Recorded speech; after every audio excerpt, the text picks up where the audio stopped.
అభివృద్ధి గ్రాఫిక్స్ తో చేసి చూపించేది కాదు, ప్రజలకు ప్రయోజనం కలిగించేది, సమస్యలు తీర్చేదై ఉంటుంది అభివృద్ధి. అభివృద్ధిని గతంలో గ్రాఫిక్స్ గారడీతో చూపించారు మాయగాళ్లు.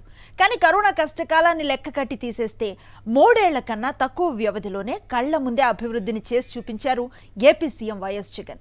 రూపురేఖలు మారిపోతున్న విజయవాడ నగరమే ఇందుకు ప్రత్యక్ష సాక్ష్యం. అభివృద్ధి అంటే తూతూ మంత్రం కాదు. గతంలో పెత్తందారిల ప్రచారానికే పరిమితమైంది అభివృద్ధి. మాయ మాటలతో మసిపూసి మారెడుకాయను చేసి అభివృద్ధిని అరచేతుల్లో వైకుంఠంగా చూపించారు. నిజానికి చంద్రబాబు తన అధికారంతో సొంత ప్రయోజనాల కోసం అభివృద్ధిని పూర్తిగా గాలికొదిలేశారు. శిలాఫలకాలు, శంకుస్థాపనలు చేసేసి మాయాజాలం ప్రదర్శించారు. మొదలుపెట్టి పూర్తి చేసింది ఒక్కటి లేదు.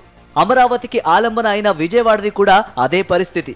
అయితే వైఎస్ జగన్మోహన్ రెడ్డి ముఖ్యమంత్రి అయ్యాక 4.5 ఏళ్లలో చేసిన అభివృద్ధితో బెజవాడ రూపురేఖలే మారిపోయాయి. రియల్ డెవలప్మెంట్ కోసం వైఎస్ జగన్ చేసుకున్న సంకల్పం ముందు చంద్రబాబు అండ్ కో చేసింది రాజకీయ రియల్ ఎస్టేట్ బిజినెస్ మాత్రమేనని తేలిపోయింది. 2 ఏళ్ల కరోనా కల్లోలం కూడా AP CM YS Jaganmohan Reddy సంకల్ప బలాన్ని అడ్డుకోలేకపోయింది. సంక్షేమంతో పాటు సమానంగా అభివృద్ధి కూడా కొనసాగుతోంది. గత 4.5 సంవత్సరం కాలంలో గౌరవనీయులు ముఖ్యమంత్రి వైఎస్ జగన్మోహన్ రెడ్డి గారి ఒక నాయకత్వంలో ఏ ప్రభుత్వం కానివ్వండి, ఏ ముఖ్యమంత్రి గారి చేయని అభివృద్ధి కార్యక్రమాలు ఈరోజు విజయవాడ నగరంలో అనేక కార్యక్రమాలు. ఈరోజు కొండ ప్రాంతాలు ఏమైనా కాలనీ ప్రాంతాలు ఏమైనా కృష్ణలంక కరకట్ట ప్రాంతాలు ఏమైనా ఫ్లైఓవర్లు నిర్మిస్తాం కానివ్వండి, ప్రజానికానికి కావాల్సిన మౌలిక సదుపాయాలు ఈరోజు ముఖ్యమంత్రి వైఎస్ జగన్మోహన్ రెడ్డి గారి ఒక నాయకత్వంలో ఎన్టీఆర్ జిల్లా, అదేవిధంగా కృష్ణా జిల్లా, మరీ ముఖ్యంగా విజయవాడ నగరంలో చేస్తాం గారి జరిగింది. ఈరోజు ప్రతిపక్ష తెలుగుదేశం పార్టీ వాళ్ళు గత 5 సంవత్సరాలు అధికారంలో ఉన్నా ఏ ఒక్క కార్యక్రమం గారు చేపట్టకుండా చివరి నిమిషంలో ఏదైతే ప్రారంభించిన కనకదుర్గమ్మ ఫ్లైఓవర్ కానివ్వండి, అది జగన్మోహన్ రెడ్డి గారి ఒక నాయకత్వంలో పూర్తి చేస్తాం గారి జరిగింది. అదేవిధంగా బెంచ్ సర్కిల్ ఫ్లైఓవర్కి సంబంధించిన పనులు కానివ్వండి, ఇలా అనేక కార్యక్రమాలు ముఖ్యమంత్రి జగన్మోహన్ రెడ్డి గారి ఒక నాయకత్వంలో అనేక కార్యక్రమాలు చేసుకుంటూ ముందుకు వస్తాం గారు జరుగుతాయి. నగరవాసులు ఎన్నో ఏళ్లుగా ఎదుర్కొంటున్న ట్రాఫిక్ సమస్యకు పరిష్కారం చూపేలా కొత్తగా నిర్మించిన జంట ఫ్లైఓవర్లు బెజవాడకు మణిహారంగా నిలుస్తున్నాయి. బెంచ్ సర్కిల్ 1 ఫ్లైఓవర్ను 80 కోట్ల రూపాయల వ్యయంతో నిర్మించారు. రెండో ఫ్లైఓవర్ ఏడాదిన్నరలో పూర్తి చేయాలన్నది టార్గెట్. కానీ ఏడాదిలోనే అది అందుబాటులోకి వచ్చింది. దీన్ని 96 కోట్ల రూపాయల వ్యయంతో నిర్మించారు. సర్వీసు రోడ్లు కూడా త్వరలోనే అందుబాటులోకి రానున్నాయి. ఈరోజు విజయవాడలో అభివృద్ధి ఎక్కడ జరిగిందని చెప్పి అడుగుతూ ఉన్నారు ప్రతి ఒక్కళ్ళు. అభివృద్ధి ఎక్కడ జరిగిందంటే ఇంతకుముందు లేని ఫ్లైఓవర్లు ఈరోజు జగన్ గారి ప్రభుత్వంలో కనబడుతున్నాయి.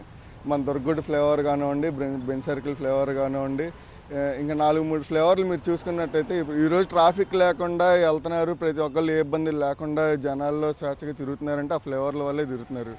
పెద్ద పెద్ద హెవీ వెహికల్స్ ఉన్నాయి. ఆ హెవీ వెహికల్స్ ఇంతకుముందు రోడ్ల మీద పడి తిరిగాయి.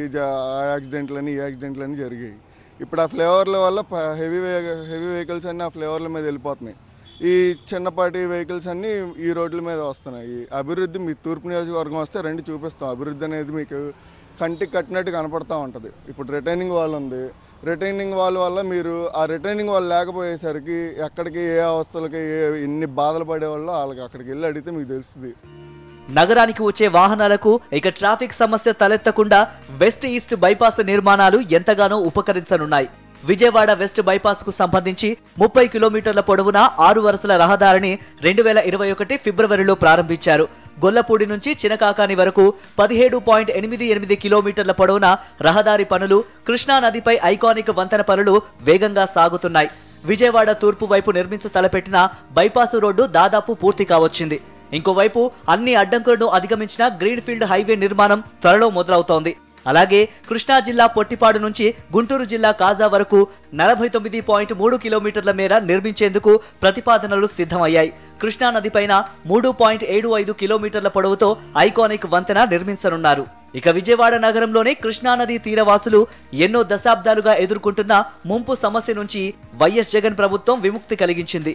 కనకదుర్గ వారధి నుంచి కోటినగర్ వరకు రక్షణ గోడ పనులు పూర్తయ్యాయి. ప్రస్తుతం వారధి నుంచి పద్మావతి ఘాట్ వరకు రక్షణ గోడ నిర్మాణం జరుగుతోంది. కృష్ణలంక కరకట్ట ప్రాంతానికి సంబంధించి రిటైనింగ్ వాల్ గత ప్రభుత్వంలో వానలు వచ్చినా, వరదలు వచ్చినా ప్రజానికానికి మేము చేస్తామని చెప్పని మోసం చేసిన తెలుగుదేశం ప్రభుత్వం ఒక పక్క అయితే, ఈరోజు జగన్మోహన్ రెడ్డి గారు ఒక నాయకత్వంలో ఆ రోజు పాదయాత్ర సమయంలో ప్రజానికం ఒక కష్టాలు తెలుసుకుని, ఇబ్బందులు తెలుసుకుని ఆ రోజు మా నాయకుడు జగన్మోహన్ రెడ్డి గారు మాట ఇచ్చారు, నేను అధికారంలోకి రాగానే ఈ యొక్క కృష్ణలంక కరకట్ట ప్రాంతంలో రిటైనింగ్ వాల్ కట్టేస్తానని చెప్పి ఏ విధంగా అయితే చెప్పారో అసెంబ్లీ సాక్షిగా ముఖ్యమంత్రి అయిపోయిన తర్వాత హామీ ఇచ్చారు. శంకుస్థాపన చేసిన సంవత్సరం కాలంలో రిటైనింగ్ వాల్ పూర్తి చేసిన గొప్ప నాయకుడు ఎవరు ఉందంటే అది ఈరోజు వైఎస్ జగన్మోహన్ రెడ్డి గారిని సందర్భంగా చెప్పుతున్నా.